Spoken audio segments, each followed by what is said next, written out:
بسم اللہ الرحمن الرحیم۔ السلام علیکم ناظرین، آپ سن رہے ہیں اپنا پسندیدہ یوٹیوب چینل شام کی چائے۔ شام کی چائے میں علیم الحق حقی صاحب کی کتاب عشق کا عین کے ساتھ حاضر خدمت ہیں۔ آئیے اس کی اگلی قسط سنتے ہیں۔ الہی بخش کا ایمان تھا کہ میلی نظروں سے چہروں کے گلاب مرجھا جاتے ہیں۔ پھر ایک روز الہی بخش سعدی کے بتائے ہوئے وقت پر اسے لینے پہنچا تو وہ موجود نہیں تھی۔ الہی بخش کی سمجھ میں نہ آیا کہ اب کیا کرے۔ اس نے گاڑی ایک طرف کچے میں لگا دی اور یہ سوچ کر انتظار کرنے لگا کہ شاید چھٹی میں دیر ہو گئی ہے۔ 5 منٹ بعد ایک لڑکی اس طرف سے گزری۔ وہ سعدی کی سہیلیوں میں سے ایک تھی۔ الہی بخش کو اس کا نام تو معلوم نہیں تھا، لیکن وہ اسے چہرے سے جانتا تھا۔ اے تم سعدیہ کے ڈرائیور ہو نا؟ لڑکی نے پوچھا۔ جی ہاں۔ اسی کا انتظار کر رہے ہو؟ جی، وہ تو جا چکی ہے۔ الہی بخش کی سمجھ میں کچھ نہیں آیا۔ آپ کیسے کہہ رہی ہیں؟ ارے وہ میرے سامنے عمر کی موٹر سائیکل پر بیٹھ کر گئی ہے۔ آج اس نے کوئی کلاس بھی اٹینڈ نہیں کی، وہ تو 10 بجے ہی چلی گئی تھی۔ الہی بخش کو اب بھی یقین نہیں آ رہا تھا۔ مجھے تو انہوں نے اسی وقت ہی بلایا تھا، میں تو ان کا انتظار کروں گا جی۔ تمہاری مرضی، میں نے تو تمہیں بتا دیا، اب تم جانو، یہ کہہ کر لڑکی آگے بڑھ گئی۔ اس وقت 1:15 بجا تھا۔ سعدی نے اس روز سے 1 بجے بلایا تھا۔ الہی بخش کشمکش میں پھنس گیا۔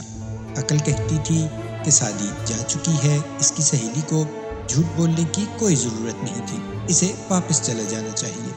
لیکن دل نہیں مانتا تھا، اسے یہی انتظار کرنا چاہیے۔ اسی کشمکش میں 3 بج گئے۔ جب سعدی اسے 1 بجے بلاتی تھی، وہ کھانا کھا کر نہیں آتا تھا، بلکہ کھانا واپس جا کر کھاتا تھا۔ چنانچہ اس کا بھوک سے بھی برا حال ہو گیا، مگر وہ بھوک کی وجہ سے انتظار سے دستکش نہیں ہوا۔ البتہ 3 بجے اسے یہ یقین ہو گیا کہ سعدی واپس جا چکی ہے، بلکہ ممکن ہے وہ گھر بھی پہنچ گئی ہو۔ بلاخر وہ واپس چل دیا۔ کار کو گیٹ میں داخل ہوتا دیکھتے ہی کرمو بیگم صاحبہ کو اطلاع دینے کے لیے لپکا۔ بیگم صاحبہ نے سختی سے اسے ہدایت کی تھی کہ گاڑی آتے ہی انہیں مطلع کر دے۔ الہی بخش نے گاڑی پورچ میں کھڑی کی اور باہر آیا۔ اس وقت بیگم صاحبہ باہر آ گئی۔ سعدی کو ساتھ نہیں لائے؟ الہی بخش جواب دینے ہی والا تھا کہ بیگم صاحبہ نے مزید کہا، تمہارے جانے کے 2 منٹ بعد سعدی نے فون کیا تھا کہ ایک اضافی پیریڈ کی وجہ سے دیر ہو جائے گی، ممکن ہے 4 بج جائیں، تم نکل چکے تھے، تمہیں کیسے بتایا جا سکتا تھا؟ لیکن اتنا انتظار کیا اور پھر بھی تم سعدی کو لیے بغیر چلے آئے۔ ان کا لہجہ سخت ہو گیا۔ الہی بخش سناٹے میں آ گیا، پھر بھی وہ بہت تیزی سے سوچنے کی کوشش کر رہا تھا۔ سعدی کی سہیلی نے بتایا تھا کہ وہ 10 بجے عمر کے ساتھ چلی گئی تھی اور وہ اب تک گھر نہیں پہنچی تھی۔ بیگم صاحبہ کا کہنا تھا کہ سعدی نے 12:30 بجے فون کر کے بتایا تھا کہ اسے یونیورسٹی میں دیر ہو جائے گی۔ اب وہ بیگم صاحبہ کو اصل بات تو نہیں بتا سکتا تھا۔ بولتے کیوں نہیں؟ جواب دو۔ بیگم صاحبہ کے سخت لہجے نے اسے چونکا دیا۔ مجھے تو معلوم نہیں تھا بیگم صاحبہ، پھر بھی میں نے 3 بجے تک بی بی کا انتظار کیا۔ تمہیں نہیں معلوم تھا تو تمہیں قیامت تک اس کا انتظار کرنا چاہیے تھا۔ الہی بخش کہنا چاہتا تھا کہ اس صورت میں تو اسے رات یونیورسٹی میں ہی گزارنا پڑتی، لیکن اس نے یہ بات کہی نہیں۔ غلطی ہوگی بیگم صاحب، اس نے معذرت خواہانہ لہجے میں کہا۔ اب تو بیگم صاحبہ برس پڑی۔ یہ غلطی نہیں، غیر ذمہ داری ہے، اور غیر ذمہ داری حرام خوری ہوتی ہے۔ ان کے لہجے میں بلا کی نفرت تھی۔ اسی لمحے سعدی بھی آ گئی، مگر بیگم صاحبہ اس کی موجودگی سے بے خبر اپنی کہتی رہی، اور کیوں نہ کرو حرام خوری، بے وقوف جو مل گئے ہیں تمہیں۔ دن میں 2 بار ڈرائیو کرتے ہو اور 3 بار مفت کی روٹیاں توڑتے ہو، رہنے کو ٹھکانہ میسر ہے، تنخواہ بڑے سرکاری افسروں کی لیتے ہو، حرام منہ کو لگے گا تو حرام خوری تو ہوگی۔ سعدی اس دوران 3 بار ماں کو پکار چکی تھی۔ اب اس نے ماں کا ہاتھ پکڑتے ہوئے بلند آواز میں کہا، بس کریں امی، آپ ناجائز اسے برا بلا کہہ رہی ہیں۔ اس نے نظریں اٹھا کر الہی بخش کو دیکھا، جس کا چہرہ ست گیا تھا۔ اس میں الہی بخش کی تو کوئی غلطی نہیں۔ غلطی کیسے نہیں؟ اسے وہیں تمہارا انتظار کرنا چاہیے تھا۔ اس صورت میں گھر آ جاتی اور یہ وہیں بیٹھا انتظار کرتا رہتا، پھر کیا ہم اسے لینے کے لیے کسی کو بھیجتے؟ بیگم صاحبہ لاجواب ہو گئی، لیکن وہ ہار ماننے والی نہیں تھی۔ ہاں ایسا ہی ہوتا اور یہی بہتر تھا۔ وہ الہی بخش کی طرف مڑی۔ تمہیں احساس نہیں کہ میرے شوہر نے تمہیں میری بیٹی کی ذمہ داری سونپی ہے، اور یہ بہت بڑی ذمہ داری ہے۔ کیسی ذمہ داری؟ الہی بخش نے سوچا۔ میں تو اسے غلط راستے پر جانے سے بھی نہیں روک سکتا، لیکن اس نے منہ سے کچھ نہیں کہا۔ امی، آپ بلا وجہ اسے برا بلا کہہ رہی ہیں، اس بار سعدی نے سخت لہجے میں کہا۔ میں نے آپ کو فون کیا تھا اور مجھے معلوم ہو گیا تھا کہ الہی بخش گاڑی لے کر نکل چکا ہے۔ میں نے آپ سے کہہ دیا تھا کہ اب میں اپنے طور پر آ جاؤں گی۔ الہی بخش نے تو بس یہ غلطی کی کہ 3 بجے تک میرا انتظار کرتا رہا۔ ہاں، آنا تھا تو پہلے ہی آ جاتا۔ اب میں آپ کے سامنے اسے کہہ رہی ہوں کہ مقررہ وقت پر میں نہ ملوں تو صرف 15 منٹ میرا انتظار کرے، پھر گاڑی لے کر چل آئے۔ سعدی الہی بخش کی طرف متوجہ ہوئی۔ تم نے کھانا بھی نہیں کھایا ہوگا؟ نہیں جی سعدی بی بی، مجھے بھوک ہے بھی نہیں۔ بیگم صاحبہ پاؤں پٹکتی ہوئی اندر چلی گئی۔ سعدی نے کہا، تم کھانا نہیں کھاؤ گے تو میں سمجھوں گی کہ مجھ سے ناراض ہو۔ میں آپ سے کہہ چکا ہوں کہ میں آپ سے ناراض ہو ہی نہیں سکتا۔ خیر دیکھیں گے، سعدی نے بے نیازی سے کہا، لیکن کھانا تمہیں کھانا پڑے گا۔ میں جمیلہ کے ہاتھ کھانا بھجوا رہی ہوں۔ بہت شکریہ بی بی، الہی بخش نے کہا اور پھر اپنے کوارٹر کی طرف چل دیا۔ ہر آنے والا دن گزرے ہوئے دن سے زیادہ اذیت ناک تھا۔ ہر تیسرے چوتھے دن وہ خالی گاڑی لے کر واپس آتا۔ سعدی کبھی عمر کے ساتھ، کبھی جمیل کے اور کبھی کسی اور کے ساتھ جا چکی ہوتی۔ گھر میں وہ یہی کہتی کہ اضافی پیریڈ کی وجہ سے دیر ہو گئی، یا لائبریری میں مطالعہ کر رہی تھی۔ الہی بخش اذیت میں تھا کہ سعدی غلط راستے پر جا رہی ہے اور محض تماشائی بنا سب کچھ دیکھ رہا ہے۔ عشق کا بھی تو کچھ فرض ہوتا ہے۔ عشق اپنے محبوب کو تباہ ہوتے ہوئے دیکھنے کا نام تو نہیں۔ ایک روز الہی بخش نے سعدی سے بات کرنے کا فیصلہ کر لیا۔ یونیورسٹی لے جاتے ہوئے اس نے عقب نما میں سعدی کو دیکھا جو کسی سوچ میں گم تھی۔ سعدی بی بی، آپ کو یاد ہے آپ نے مجھے اختیار دیا تھا کہ میں غلط بات پر آپ کو ٹوک سکتا ہوں؟ سعدی نے چونک کر عقب نما میں دیکھا۔ ہاں مجھے یاد ہے۔ وہ حق کیا اب بھی میرے پاس ہے؟ کیوں نہیں ہوگا؟ میں نے سوچا ممکن ہے آپ نے چپکے سے وہ حق مجھ سے واپس لے لیا ہو۔ یہ کیوں سوچا تم نے؟ آپ بہت بدل گئی ہیں سعدی بی بی۔ میں آپ کو ٹوکنا چاہتا ہوں کیونکہ آپ غلط راستے پر جا رہی ہیں۔ میں سمجھی نہیں۔ یہ لڑکوں کے ساتھ دوستی، ان کے ساتھ جانا، پڑھائی چھوڑ دینا، یہ سب غلط ہے، آپ کے لیے نقصان دہ ہے۔ سعدی نے چونک کر اسے دیکھا۔ تمہیں کیسے معلوم ہوا؟ الہی بخش کی نظریں جھک گئیں۔ میں نے کبھی کسی سے نہیں پوچھا، ہر بار کوئی نہ کوئی بتا دیتا ہے۔ سنا تو تم نے سچ ہے، سعدی نے ٹھنڈی سانس لے کر کہا، لیکن اس میں حرج ہی کیا ہے؟ بدنامی بھی ہوتی ہے اور عزت بھی کم ہو جاتی ہے۔ لڑکیوں کی عزت تو کانچ کے برتن کی طرح ہوتی ہے۔ تو تمہاری نظروں میں میری عزت کیا کم ہو گئی یا بالکل ہی ختم ہو گئی؟ سعدی نے عقب نما میں اسے غور سے دیکھتے ہوئے پوچھا۔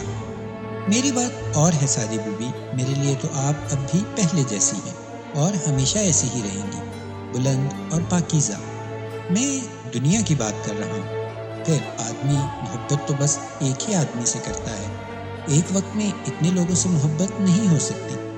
تو میں ان سب سے محبت تو نہیں کرتی، محبت تو مجھے بھی بس ایک ہی شخص سے ہے اور ہمیشہ رہے گی۔ البتہ دوستی میں حرج نہیں سمجھتی۔ الہی بخش کو یہ پوچھنے کی ضرورت نہیں تھی کہ وہ کون ہے۔ وہ جانتا تھا کہ شاہد کی بدتمیزی کے باوجود سعدی نے اس سے ملنا نہیں چھوڑا ہے۔ الہی بخش جو کچھ کہنا چاہتا تھا اس میں اسے حجاب آ رہا تھا، لیکن وہ کہنا بھی ضروری تھا۔ سعدی بی بی، مرد اور عورت کے درمیان دوستی ممکن نہیں، صرف ایک ہی رشتہ یا تعلق ہو سکتا ہے، غلط طریقے سے ہو یا صحیح طریقے سے۔ میں بہت پریشان اور دکھی ہوں الہی بخش۔ امی اور پاپا کی زندگی میرے سامنے ہے اور میں ایسی زندگی نہیں گزارنا چاہتی۔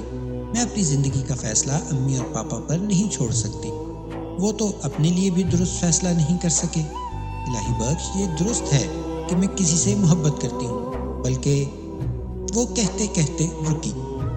الہی بخش، میں نے ایک بات سمجھ لی ہے، شادی اپنے اختیار میں ہوتی ہے، محبت نہیں۔ مجھے جس سے محبت ہوئی، میں جانتی ہوں کہ اس کے ساتھ میری شادی کامیاب نہیں ہو سکتی۔ میرے بس میں ہوتا تو میں اس کی محبت کو دل سے نکال پھینکتی، لیکن اس پر میرا اختیار نہیں۔ اب میں اتنے لڑکوں سے دوستی کرتی ہوں تو انہیں پرکھنے کے لیے شاید کوئی ایسا مل جائے جو مجھے سمجھ سکے اور جسے میں سمجھ سکوں۔ ایسے شخص کے ساتھ محبت کے بغیر بھی زندگی گزاری جا سکتی ہے۔ بس یہی جستجو ہے میری۔ آپ نے جو بات سمجھی وہ بھی پوری نہیں سمجھی سعدی بی بی، الہی بخش نے کہا۔ انسان کا اختیار نہ محبت پر ہے نہ شادی پر، جوڑے تو آسمانوں کے اوپر طے ہوتے ہیں، اور لڑکوں سے ملنے میں یہ برائی ہے کہ کسی بھی وقت کوئی آپ کے ساتھ بدتمیزی کر سکتا ہے، آپ کو نقصان پہنچا سکتا ہے سعدی بی بی۔ تم اس کی فکر نہ کرو، سعدی نے سرد لہجے میں کہا۔ تم جسے بدتمیزی کہتے ہو وہ کوئی ایسی بڑی بات نہیں، تھوڑا بہت تعلق تو کسی سے بھی رکھا جا سکتا ہے، اس سے عزت پر تو کوئی حرف نہیں آتا۔ اس کے بعد کچھ کہنے کی گنجائش نہیں تھی، الہی بخش خاموش ہو گیا۔ اس رات الہی بخش کو بہت دیر تک نیند نہیں آئی، وہ سعدی کے بارے میں سوچتا رہا۔ سعدی کے الفاظ اس کی سماعت میں گونجتے رہے۔ تم جسے بدتمیزی کہتے ہو وہ کوئی ایسی بڑی بات نہیں، تھوڑا بہت تعلق تو کسی سے بھی رکھا جا سکتا ہے، اس سے عزت پر تو کوئی حرف نہیں آتا۔ یہ کیا ہو گیا ہے سعدی کو، وہ سوچتا رہا۔ اسے عزت اور آبرو کے فرق کا احساس نہیں رہا۔ وہ کن گہرائیوں میں گرتی جا رہی ہے، کس حد تک گر چکی ہے، وہ اسے روک بھی تو نہیں سکتا۔ اس کے پاس کوئی اختیار نہیں، وہ بے بس اس کے لیے دعا کر سکتا تھا، مسلسل دعا۔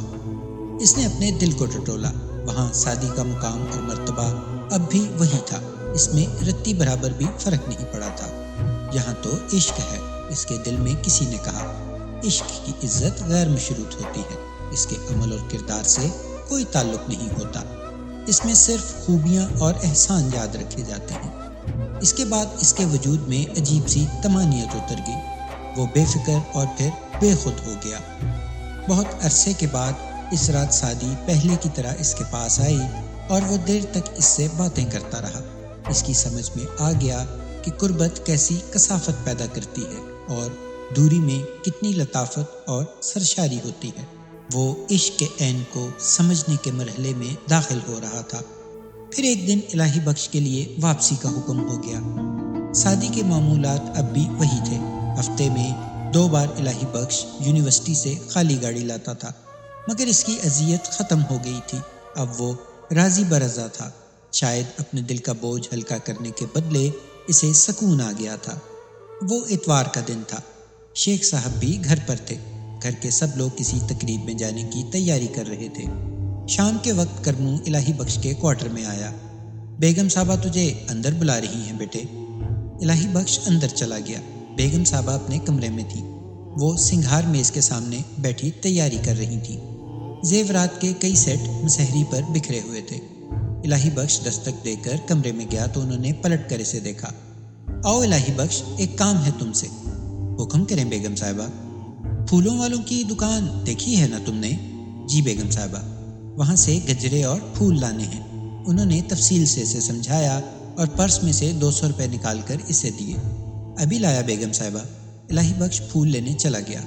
واپس آیا تو گھر کی فضا بدلی ہوئی تھی۔ گھر میں قدم رکھتے ہی اسے اس بات کا احساس ہو گیا، بیگم صاحبہ کے کمرے سے اونچی آوازیں آ رہی تھیں۔ اس کے دل کی دھڑکن تیز ہو گئی۔ اس نے بیگم صاحبہ کے کمرے کے دروازے پر دستک دی اور اندر چلا گیا۔ اندر گھستے ہی اس کے احساس کی تصدیق ہو گئی۔ کمرے میں تمام نوکر اور تمام گھر کے لوگ موجود تھے۔ نوکروں کے چہرے ستے ہوئے تھے اور مالکوں کے چہرے سرخ ہو رہے تھے۔ میں پھول لے آیا بیگم صاحبہ، الہی بخش نے کہا۔ اور انگوٹھی کا کیا کیا؟ کون سی انگوٹھی بیگم صاحبہ؟ وہی جو تم مسحری پر سے اٹھا لے گئے تھے۔ اب الہی بخش کا چہرہ بھی تمتما اٹھا۔ میں تو مسحری کے قریب گیا بھی نہیں تھا، اس نے احتجاج کیا۔ ہاں دیکھا تھا کہ آپ کے زیورات مسحری پر بکھرے ہوئے ہیں۔ خود سے بتا دو تو اچھا ہے، ورنہ میں پولیس میں رپورٹ کر دوں گی، وہ سچ اگلوانا جانتے ہیں۔ بیگم صاحبہ آپ مجھے چور سمجھتی ہیں؟ الہی بخش کے لہجے میں حیرت اور دکھ تھا۔ میں تو شروع ہی سے تمہیں چور اور بے ایمان سمجھتی ہوں، تو پھر آپ کو مجھے ملازم رکھنا ہی نہیں چاہیے تھا۔ میں نے تو نہیں رکھا تمہیں، شیخ صاحب کو منع بھی کیا تھا میں نے۔ بس اب تو آپ مجھے پولیس کے حوالے کر دیں، جو میں نے کیا نہیں وہ تو میں موت کے فرشتے کے سامنے بھی تسلیم نہیں کروں گا، الہی بخش نے کہا اور کمرے میں موجود ایک ایک چہرے کو غور سے دیکھا۔ شیخ صاحب کے چہرے پر ندامت اور آنکھوں میں معذرت تھی۔ سعدی کے ہونٹ لرز رہے تھے، پتہ چل رہا تھا کہ وہ صرف باپ کے لحاظ سے زبان پر قابو میں رکھنے کی کوشش کر رہی ہے۔ جمیلہ اور کرمو کے چہرے پر ہوائیاں اڑ رہی تھیں۔ میں یہی کروں گی، اس وقت تو شادی میں جانا ہے، واپسی تک میری انگوٹھی مجھے مل جانی چاہیے، ورنہ تم حوالات میں ہی ہوگے۔ بس بیگم، بہت ہو گیا، شیخ صاحب بولے۔ میں آپ سے کہہ چکا ہوں کہ ہمارے ملازمین میں کوئی ایسا نہیں ہے، مگر آپ ساری حدیں پھلانگے جا رہی ہیں۔ تو پھر میری انگوٹھی کہاں گئی؟ اپنی چیز کا آدمی خود ذمہ دار ہوتا ہے، بجائے انگوٹھی تلاش کرنے کے آپ نے دوسروں کو چور بنانا شروع کر دیا۔ بس اب پولیس ہی یہ مسئلہ حل کرے گی، آپ اپنا شوق بھی پورا کر لیں، شیخ صاحب نے سرد لہجے میں کہا۔ میں پولیس کے سامنے اس شبے کا اظہار کروں گا کہ کسی نوکر کو پھنسانے کے لیے آپ نے خود ہی انگوٹھی کہیں چھپا دی ہے۔ آپ بیگم صاحبہ گنگ ہو گئیں۔ اور دیکھ لیجئے گا، انگوٹھی آپ کے کمرے میں ہی ملے گی، اور اب آپ شادی کو تو بھول جائیں، دل چاہے تو ابھی پولیس کو بلا لیں، ورنہ بہتر یہ ہے کہ انگوٹھی کو کمرے میں ہی تلاش کر لیں۔ شیخ صاحب نوکروں کی طرف متوجہ ہوئے۔ تم لوگ جاؤ، میں تم سے معافی چاہتا ہوں۔ الہی بخش، کرمو اور جمیلہ کمرے سے نکل آئے۔ اندر بیگم صاحبہ کہہ رہی تھیں، سنیں، شادی میں دیر ہو جائے گی۔ میں نے کہا نا، شادی کو بھول جائیے، اب پہلے یہ مسئلہ حل ہوگا، جس طرح آپ پسند کریں۔ بیگم صاحبہ جانتی تھیں کہ اب شیخ صاحب ماننے والے نہیں۔ ٹھیک ہے، میں دیکھ لیتی ہوں، لیکن میں بتا رہی ہوں کہ یہ آپ کے چہتے الہی بخش کی حرکت ہے۔ 5 منٹ کے اندر انگوٹھی ڈریسنگ کی دراز میں پڑی مل گئی۔ بیگم صاحبہ کا بس چلتا تو اسے چھپا دیتی، لیکن شیخ صاحب ان کے سر پر مسلط تھے۔ اب سوچیں کہ پولیس کو بلاتی تو اس وقت آپ کی کیا پوزیشن ہوتی؟ شیخ صاحب فاتحانہ لہجے میں بولے۔ ایسی خاص بات نہیں، غلطی انسان سے ہی ہوتی ہے، بیگم صاحبہ نے بے پرواہی سے کہا۔ آپ کو معلوم ہے کہ کسی پر تہمت لگانا کتنا بڑا گناہ ہے؟ سعدی نے بولا۔ اب تم مجھے اخلاق نہیں پڑھاؤ، بیگم صاحبہ نے جھنجھلا کر کہا۔ آپ کو خود چل کر ان سے معافی مانگنا چاہیے، شیخ صاحب نے کہا۔ یہ بات آپ ہی سوچ سکتے ہیں۔ سوچنے کی بات نہیں، میں اس پر عمل کرواؤں گا، شیخ صاحب نے زور دے کر کہا، ورنہ ابھی میں خود آپ کے میکے جانے کا شوق پورا کر دوں گا۔ مجھے صرف اتنا بتائیں کہ آپ اپنی شادی میں چلنا چاہتی ہیں یا اپنے میکے؟ شیخ صاحب کے اس لہجے سے رخسانہ بیگم خوب واقف تھی۔ چلیے، انہوں نے تھکے ہوئے لہجے میں کہا۔ الہی بخش اپنے کوارٹر میں بیٹھا الجھ رہا تھا۔ اسے یاد تھا کہ عشق سے پہلے وہ بہت خوددار ہوا کرتا تھا، مگر اب وہ بہت کچھ سن کر پی جاتا تھا۔ پچھلی بار بیگم صاحبہ نے اسے حرام خور کہا تھا۔ الہی بخش کے نزدیک وہ بہت بڑی گالی تھی، پھر بھی وہ پی گیا تھا۔ لیکن آج بات بہت آگے چلی گئی تھی۔ بیگم صاحبہ نے اس پر چوری کا الزام لگایا تھا۔ الہی بخش کا اپنا ایک ضابطۂ اخلاق تھا، اس کی روح سے وہ کسی کو مطلع کیے بغیر بھی یہاں سے جا سکتا تھا۔ اتنا کچھ سننے کے بعد اس کی یہ ذمہ داری نہیں تھی کہ نوکری چھوڑنے کا اعلان کرے اور پھر جائے، لیکن اتنا کچھ ہونے کے بعد بھی اس کے دل میں یہاں سے جانے کا خیال نہیں آیا تھا۔ شیخ صاحب بلا شبہ بہت اچھے انسان تھے اور وہ ان کا بڑا احترام کرتا تھا، لیکن ان کے احترام میں وہ اس توہین کو نہیں پی سکتا تھا۔ البتہ سعدی کے عشق میں اتنی قوت تھی کہ وہ اسے ہلنے نہیں دے رہا تھا۔ پھر بھی توہین کے زخم سے ٹیسیں تو اٹھ رہی تھیں۔ اسی وقت دروازے پر دستک ہوئی۔ اس نے جا کر دروازہ کھولا اور حیران رہ گیا۔ سر جی آپ؟ اس نے بیگم صاحبہ کو نظر انداز کرتے ہوئے کہا۔ ہاں الہی بخش، شیخ صاحب نے کہا اور رخسانہ بیگم کی طرف دیکھا۔ انگوٹھی مل گئی ہے الہی بخش، بیگم صاحبہ نے کہا، میری ڈریسنگ ٹیبل کی دراز میں تھی۔ بڑی خوشی کی بات ہے بیگم صاحبہ، الہی بخش نے خشک لہجے میں کہا۔ بس؟ شیخ صاحب نے کڑے لہجے میں رخسانہ بیگم سے کہا، یہی کہنے کے لیے یہاں آئی ہیں آپ؟ دیکھیے شیخ صاحب، اب آپ مجھ سے یہ امید نہ رکھیں کہ میں ایک نوکر سے معافی مانگوں گی، رخسانہ بیگم نے کڑے لہجے میں کہا۔ شیخ صاحب کچھ کہنے ہی والے تھے مگر ان سے پہلے ہی الہی بخش بول اٹھا۔ سر جی، معافی سے تو میں شرمندہ ہوں گا، اس کی ضرورت نہیں، مگر گستاخی معاف، میں کچھ کہنا چاہتا ہوں۔ کہو الہی بخش۔ سر جی، میرے باپ نے رزق حلال پر میری پرورش کی، پھر مجھے اسی کی تلقین کی۔ اللہ گواہ ہے سر جی، میں نے کبھی چوری، بے ایمانی، حرام خوری نہیں کی۔ انسان ہوں، لا علمی کی خطا تو ہو سکتی ہے، مگر میں ہمیشہ ان چیزوں سے بچتا رہا۔ ایک بار پہلے بیگم صاحبہ مجھے حرام خور کہہ چکی ہیں۔ میں صرف اس لیے نوکری چھوڑ کر نہیں گیا کہ آپ کا احسان مانتا ہوں، آپ کی عزت کرتا ہوں۔ آج انہوں نے مجھے بلا وجہ چور اور بے ایمان کہہ دیا اور یہ بھی کہا کہ وہ شروع سے ہی مجھے ایسا سمجھتی ہیں۔ اب آپ بتائیں، اس صورت میں میرا یہاں کام کرنا مناسب ہے؟ شیخ صاحب نے ملامت بھری نظروں سے بیوی کو دیکھا۔ آپ کو اپنی زیادتی کا احساس بھی نہیں؟ بیگم صاحبہ کے چہرے پر نرمی سی بکھر گئی۔ مجھے احساس ہے، اس سے زیادہ میں کچھ نہیں کہوں گی، یہ کہہ کر وہ پلٹی اور گھر کی طرف چلی گئی۔ شیخ صاحب چند لمحے مجرم بنے سر جھکائے کھڑے رہے، پھر انہوں نے کہا، بیٹے الہی بخش، میں شرمندہ ہوں، انشاءاللہ آئندہ ایسی کوئی بات نہیں ہوگی۔ سر جی، مجھے شرمندہ نہ کریں، میں آپ کو شرمندہ نہیں دیکھ سکتا، میرے لیے یہ مر جانے کے برابر ہے۔ شیخ صاحب بھی پلٹ کر چلے گئے۔ الہی بخش کوارٹر میں چلا آیا۔ وہ شاید دستک ہی کا دن تھا۔ شیخ صاحب کے جانے کے بعد کوئی 1 گھنٹے بعد پھر دستک ہوئی۔ اس بار دروازے پر کرمو تھا۔ بیٹے، تمہیں سعدی بی بی نے بلایا ہے۔ الہی بخش کہنا چاہتا تھا کہ اب میں گھر میں قدم رکھ کر ایک بار اور چور نہیں بننا چاہتا، لیکن اس کے اندر سے کسی نے ملامت بھرے لہجے میں کہا، سعدی کا حکم ٹالے گا، اپنی توہین کا بدلہ اس سے لے گا؟ تم جاؤ کرمو بابا، میں ابھی آتا ہوں، الہی بخش نے کہا۔ 5 منٹ بعد الہی بخش بنگلے میں داخل ہوا تو وہاں سناٹا تھا۔ بات سمجھ میں آنے والی تھی، سب لوگوں کو شادی میں جانا تھا، مگر سعدی کیوں نہیں گئی؟ اس نے سعدی کے کمرے کے دروازے پر دستک دی۔ آجو الہی بخش، اندر سے سعدی نے بھرائی ہوئی آواز میں کہا۔ الہی بخش کمرے میں داخل ہوا۔ سعدی مسہری پر بیٹھی تھی۔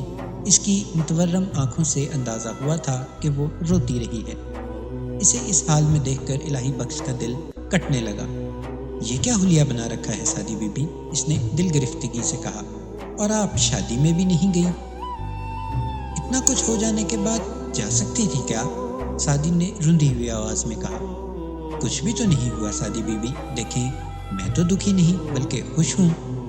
یہ تو تمہاری بڑائی ہے جو اللہ نے تمہیں دی ہے، لیکن میں تم سے شرمندہ ہوں۔ الہی بخش، میں امی کی طرف سے تم سے معافی مانگتی ہوں، مجھے گناہگار نہ کریں سعدی بی بی، امی انسان نہیں ہیں، ایسا نہ کہیں، وہ آپ کی ماں ہیں، بہت محترم ہیں آپ کے لیے، الہی بخش نے کہا۔ پھر پوچھا، میرے لیے کیا حکم ہے سعدی بی بی؟ یہاں آؤ میرے قریب۔ الہی بخش مسہری کے قریب چلا گیا۔ یہاں بیٹھو میرے پاس، سعدی نے مسہری کی طرف اشارہ کیا۔ سعدی بی بی، یہ میرا مقام نہیں، یہی تو دشواری ہے کہ تمہیں اپنے مقام کا علم نہیں۔ بہرحال میرا حکم تو نہیں ٹال سکتے نا؟ الہی بخش بڑا اور مسہری پر ٹک کر بیٹھ گیا۔ اسے احساس ہو رہا تھا کہ کوئی غیر معمولی بات ہونے والی ہے۔ تم آج نوکری چھوڑ کر چلے کیوں نہیں گئے؟ سعدی نے پوچھا۔ بس سعدی بی بی، ایسا دل نہیں چاہا کرنے کو۔ اپنی عزت کا خیال نہیں تمہیں؟ کچھ چیزیں عزت سے بڑی ہوتی ہیں سعدی بی بی، ہو سکتا ہے تمہیں بڑی لگتی ہوں، حقیقت میں نہ ہوں۔ جب تک مجھے بڑی لگیں گی میرے لیے تو بڑی ہی رہیں گی۔ ٹھیک کہتے ہو، سعدی نے آہ بھر کے کہا۔ جانتے ہو میں نے تمہیں کیوں بلایا ہے؟ نہیں سعدی بی بی، جاننا چاہتا ہوں۔ میں چاہتی ہوں کہ تم مجھ سے محبت کرو۔ الہی بخش گڑبڑا گیا۔ اس وقت کا تو اس نے تصور بھی نہیں کیا تھا۔ اس کا دل بلیوں اچھلنے لگا۔ وہ عشق کا سارا فلسفہ بھول گیا۔ میں آپ سے محبت کرتا ہوں سعدی بی بی، اپنی یہ محبت نہیں، وہ محبت کرو جو عام لوگ کرتے ہیں۔ سعدی کی آواز لرز رہی تھی۔ میں چاہتی ہوں تم مجھ سے محبت کرو۔ سعدی اس کی طرف کھسکی اور اس کا ہاتھ تھام لیا۔ الہی بخش یوں اچھل کر مسہری سے اٹھا جیسے وہاں کسی بچھو کو دیکھ لیا ہو۔ یہ کیسے ممکن ہے سعدی بی بی؟ آپ بہت بلند اور پاکیزہ ہیں۔ سعدی بھی اٹھ کھڑی ہوئی۔ جو تم سمجھتے ہو میں ویسی نہیں ہوں، میں انسان ہوں، میری خواہشات بھی انسانی ہیں، میں گوشت پوست کی بنی ہوئی ہوں۔ میرے لیے آپ وہ ہیں جو میری نظر میں ہیں، میرے لیے اہمیت صرف اس بات کی ہے۔ سعدی اس سے لپٹ گئی۔ میں جانتی ہوں تم میرا حکم نہیں ٹال سکتے۔ الہی بخش نے نرمی سے اسے الگ کر دیا۔ وہ حکم مانوں گا جو آپ ہوش مندی کے عالم میں دیں گی۔ اس وقت آپ ہوش میں نہیں ہیں، اور آپ تاوان کیوں ادا کرنا چاہتی ہیں جبکہ میں طلب ہی نہیں کر رہا ہوں؟ یہ محض تمہاری بے عزتی کی قیمت نہیں، میری خواہش بھی ہے۔ سعدی بفر گئی تھی۔ تم نہیں جانتے میں تم سے محبت کرتی ہوں۔ محبت؟ الہی بخش نے حقارت سے کہا۔ اسے محبت نہیں کچھ اور کہتے ہیں، میں وہ لفظ زبان پر لا نہیں سکتا۔ میں تم سے شادی نہیں کر سکتی، تمہیں وقتی طور پر حاصل تو کر سکتی ہوں۔ سعدی بی بی، میں جا رہا ہوں، یہ سمجھ لیں کہ میں آیا ہی نہیں تھا۔ یہ کہہ کر الہی بخش دروازے کی طرف بڑھ گیا۔ الہی بخش نے پلٹ کر دیکھا۔ جی سعدی بی بی، تمہیں میرا حکم ماننا پڑے گا ورنہ میں شور مچا دوں گی، کہوں گی کہ تم مجھ سے بدتمیزی کر رہے تھے۔ سعدی بی بی آپ نے یہ الزام لگایا تو میں اس سے انکار بھی نہیں کروں گا، خدا حافظ۔ وہ باہر نکل آیا۔ سعدی کی خواہش میں ڈوبی لرزتی آواز دور تک اس کا پیچھا کرتی رہی، لیکن اس نے نہیں سنا۔ وہ یہ آواز اپنی سماعت میں، اپنی یادداشت میں محفوظ نہیں رکھنا چاہتا تھا۔ اپنے کوارٹر میں پہنچ کر اس نے اپنی تمام چیزیں سمیٹ کر صندوق میں رکھیں اور کرمو چاچا کے پاس چلا گیا۔ چاچا، میری روانگی کا حکم آ گیا ہے، اس نے کہا۔ جانتا ہوں بیٹے، اب تو یہاں نہیں رہ سکتا، بیگم صاحبہ نے بڑی زیادتی کی تیرے ساتھ۔ چاچا، صبح صاحب کو بتا دینا کہ میں اب یہاں کام نہیں کر سکتا تھا، اس لیے چلا گیا ہوں۔ ان سے کہنا مجھے معاف کر دیں، میری ہر غلطی معاف کر دیں۔ تو کیا ابھی جائے گا؟ ہاں چاچا، اب یہاں رات گزارنا ٹھیک نہیں۔ کہاں جائے گا بیٹے؟ اسٹیشن جاؤں گا چاچا، شاید رات کی کوئی گاڑی مل جائے، میں تجھے چھوڑنے چلوں گا۔ نہیں چاچا، اب میں چلتا ہوں۔ بیٹا، میرے گھر سب کو سلام دعا پہنچا دینا، اللہ تجھے حفاظت سے گھر پہنچائے۔ کرم دین گیٹ تک الہی بخش کو چھوڑنے آیا۔ واپسی کا حکم اوپر ہی سے ہوا تھا۔ الہی بخش کو رات کی گاڑی مل گئی۔ صبح ہوتے ہوتے وہ حیدرآباد سے نکل چکا تھا۔ زندگی کا ایک اور باب مکمل ہو چکا تھا۔ تو یہ تھی ناظرین عشق عین کی اگلی قسط۔ چینل کو لائک کیجئے، سبسکرائب کیجئے اور شیئر بھی کیجئے۔ اللہ نگہبان۔